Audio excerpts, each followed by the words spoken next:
pick a video. Animal Chin, man, it has to be. It's legendary. There you go. Future Primitive would be, or either or. But I say Chin. That's us. Okay. It's gotta be Chin. All right, we're here for episode 10 of the Tomcat SK8TV show. Pool Mike, one of my oldest buddies. Thank you for having. Legendary pool. Thank you for having me, Tom. It's nice to be here on SK8TV. Yeah, this is you so guys. cool. I always wanted to be on SK8TV. I just didn't know it'd be the Tomcat version, but I like I'm not quite Skate Master tape, but yeah. we'll take it. Let's go back to 1989. 89. That's when it all started for us. I met this kid, Steve Corona. We dubbed him our Steve Caballero of the crew. And I told him I have a pool. That summer, I just drained my pool. We went over to my house. He's like, oh, I really do have a pool. And I was like, yeah. He's like, my buddy's got a ramp on my street. You know, you gotta come see it. I go, oh, really? Like, I was thinking like this cheesy ramp. I go over there, and it's a professionally built, 6-foot, perfect half pipe with, you know, and it was this guy, Tom, and his buddy. We call him Big Steve because there was 2 Steves on the crew. But just so happened these guys ride a Tony Hawk and Big Steve rode a McGill and I ride a Lance Mountain. So it was like we already had our little crew right there from the beginning. Okay, and then 35 years ago when we first met, we were all just little dudes. Yeah. We'd sleep in the bottom of his pool and stuff. And tonight, 35 years later, he comes over and we're gonna sleep in I'm my gonna sleep in the bottom of the finally, I get to, you know, get you back now. Said the work was getting slow. Pack up your tools, boys, and head on home. Roll up a smoke and make a new plan. These are the struggles of a working man. You know, I like what you've done with the place. Thank you. Actually, my painted pool, a lot of that is inspired by him. Growing up in his pool, he would always have cool paintings. They'd be different. He'd change them a lot more than I do, but each time would be cool, like a whole different experience. The last one was the best one. Did you ever see the last one? The last one I did was a big wave crashing. Those guys were coming around quite a bit, and then when they finally did this Through the Vine movie, I actually was in the Navy at the time, so I didn't get to be there for the filming of when they did the filming, but later on they came by and gave us a copy for the final. So, did Stacy Peralta go there? Yeah, Stacy Peralta came with, Stacy Peralta was doing sound bite, sound recording of skating in pools, and they were doing it at the block of Orange on the corner, and it was too echoey. It sounded like they were in a warehouse. And so my buddy Toby Berger, at 10 in the morning, Toby's knocking on the door, and he's like, I got Stacy outside. You know, and my dad, you know, by this time he's known. Yeah, he knows. He knows. He's like, you mean Peralta? He's like, Peralta? He's like, oh, let him in, you know. So I got my voicemail, and there's one from my dad, and he's like, son, you're never gonna believe what came by, man. He's like, Stacy Peralta, and I'm like, no. You know, I'm so stoked that my dad had enough wherewithal to he went and got my Bones poster, and he went and got, Tom gave me a Per Wellender freestyle deck a long time ago. I meant to bring in a ride. But you know, in 1995,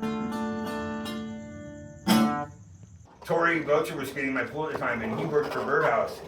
And he got me a job with Birdhouse.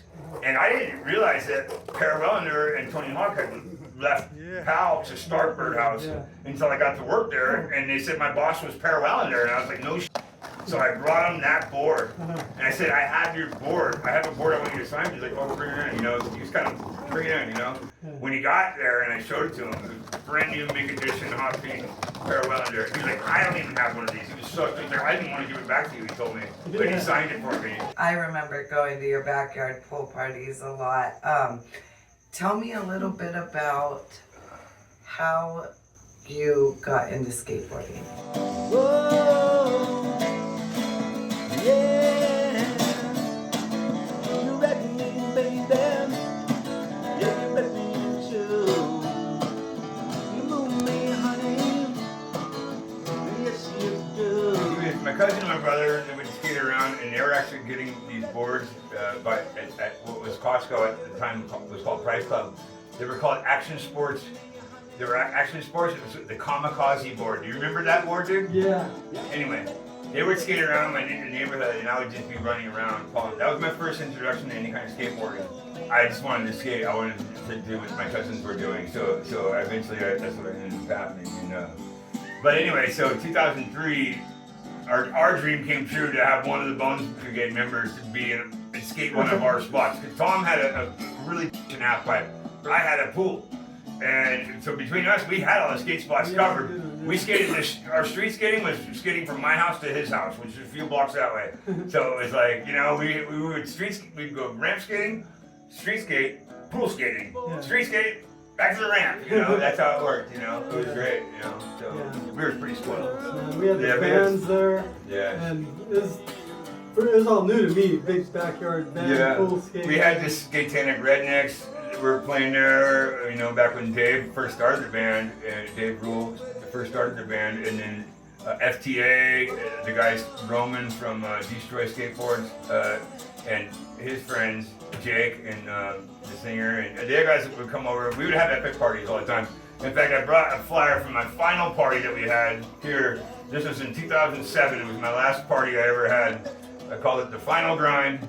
It was May 27, 2007. Tommy was a really, really good skater. We called him Tommy Hawk because he was Tommy Hawk. He even skated like Tommy Hawk, weight pump and everything. And it was like, you look like Tony Hawk too. It was like, you know, you really do. Like, the ultimate thing was to have Lance come skate in my pool. It was like, you don't even understand how like.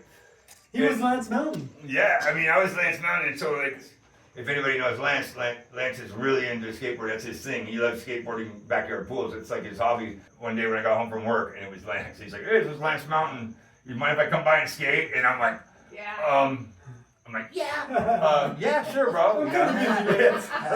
Come on by. You know, he's like, okay. And I was like, yeah, having fun. I started screaming. I'm like, I was like so stoked. And I instantly I was like a little kid. You know, I really was. Like, I tried to play it down in front of Lance because I didn't want to be like that, but I couldn't. Actually kind of gave in after about an hour of him being there. I was like, all right, I gotta give in. You're my favorite guy.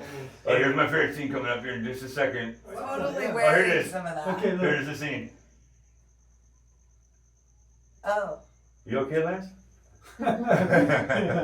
Looks all too familiar. So what happened with your pool? Where is it now? Well, the pool unfortunately has been destroyed.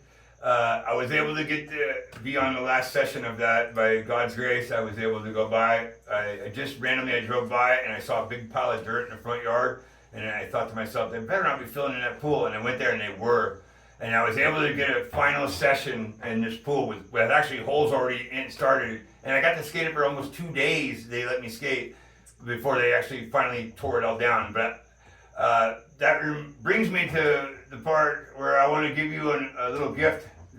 From me to you, and I hope that you can appreciate this. No. I'm presenting you with an honorary piece of coping from my pool. Is this really from your pool? This is from my pool, yeah. Wow. And I also, there's probably grind marks on there from you. This is part of why I love skateboarding right here. This pool. And I know they usually give people a tile when they do an episode, but I thought I'd give you a tile, and this is another tile from my pool. From the pool? That is from my pool to you. No way, man. This is... For sure, brother. Coolest thing. Oh, yeah. For sure, yeah. It's awesome. This is a little tile from the RTC Bowl for doing episode 10. Well, awesome. Thank you. I love that. I'll keep that. It goes right with my room, too. The fishes and under the sea, so I like that. So we got a little piece of our... pools here. Awesome, Tom. I got a big chunk. Man, that's beautiful. Thank you. That's awesome. Yeah, I hope we can get a little grind on that. Just a little one. Yeah, man. Oh, yeah. So this... Thanks for coming out and doing episode 10 of that Tomcat SK8TV show. It's been such a pleasure to have you. Reminiscing, miss you. It's been years. Yes. Watching you guys do doubles and act like kids again was really, really cool. Just such an amazing time. We're so glad you came out. Yeah, definitely. Well, thanks for having me, and I'll come back again and again. Yeah, I have a feeling we're going to have part 2 and part 3 eventually. Yeah, there's a lot of stories to tell. We got some stuff to talk about. Roll up the smoke and make a new plan. These are the struggles of a working man.